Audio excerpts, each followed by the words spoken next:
Υπάρχουν μέρη της ζωής μου τα οποία με ενοχλούν. Και αυτά τα μέρη της ζωής μου που με ενοχλούν κυρίως το βράδυ. Και την ημέρα όταν έρθω κάτω εξακολουθώ το συλλογισμό μου πάνω σε τι έβλεπα το βράδυ πρωτού έρθω εδώ και καθίσω.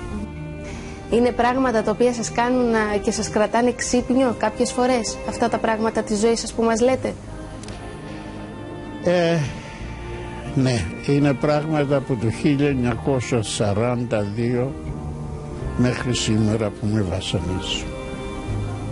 Κάποια πράγματα τα οποία θα θέλατε να ήταν αλλιώς? Θα μπορούσατε δηλαδή να αλλάξετε κάτι από αυτά?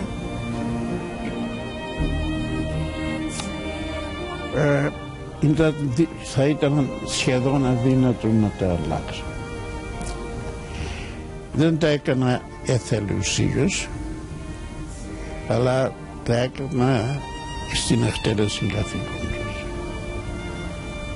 Στο να υπηρετήσετε όσο πιο καλά και όσο πιο πολύ μπορούσατε αυτό το οποίο αγαπούσατε και αγαπάτε μέχρι σήμερα. Ο λόγος που κατετάγηκα στην αεροπορία, εγκατέλειψα τις σπουδές μου, ήταν γιατί δεν μπορούσα να ανεχθώ να ζήσω κάτω είτε από φασισμό είτε από χιτλερισμό. Πήγα εθελοντής. Ένας πόλεμος φοβερός.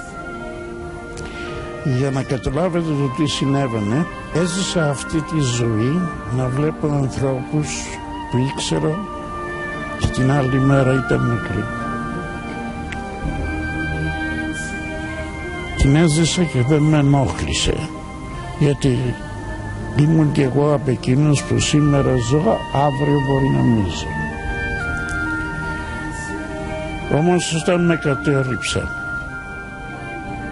πάνω από το Αμβούργο, σκοτώθηκε ο πολυβολητής μου στο πίσω μέρος, ο μπροστινός πολυβολητής. Εγώ τραυματίστηκα. Ο πλοηγός και εγώ πηδήσαμε με αλεξίπτωτο και σώσαμε τη ζωή μας. Αλλά όταν με συνέλαβαν, με πέρασαν μέσα από το Αμβούργο, τον πόλη που βομβάρδισε. Και είδαν τα μάτια μου πόσους ανθρώπους, και δεν μένω άντρας, γυναίκες, παιδιά, είχα σκοτώσει. Φτάσατε τόσο κοντά σε αυτό που λέγεται θάνατος. Αυτή η εικόνα με βασανίζει από το 1942 και τίποτε δεν μπορώ να κάνω να την απαλλαγώ. Ίσως να μην θέλω ο ίδιος να την απαλλαγώ, αλλά είναι ένα βάσανο της πολυταραχής ζωής μου. Σας έκαναν αυτές οι εικόνες να αλλάξετε τον τρόπο που βλέπατε εσείς τα πράγματα? Όταν φτάσατε τόσες φορές κοντά στο θάνατο, σας έκανε να αλλάξετε απόψεις για τη ζωή σας γενικότερα? Εδώ ξεχώρισα ότι δεν φοβόμουν το θάνατο για τον εαυτό μου. Το είχα πάρει απόφαση ότι θα έρθει και η σειρά μου να με καταρρίψουν, να σκοτωθώ.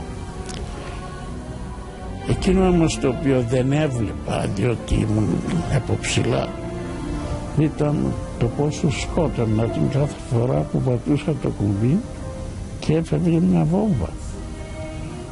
Είναι άλλον να πετάς, να σου επιτίθενται, να αμήνεσαι, και άλλον να βομβαρδίζεις, αλλά να είσαι κάτω να δεις το τι έχεις κάνει. Είναι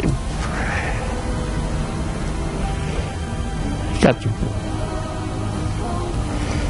ίσως με απασχολεί και με βασανίζει, αλλά Αυτό είναι ένα μέρος της πολυτάραχης ζωής μου.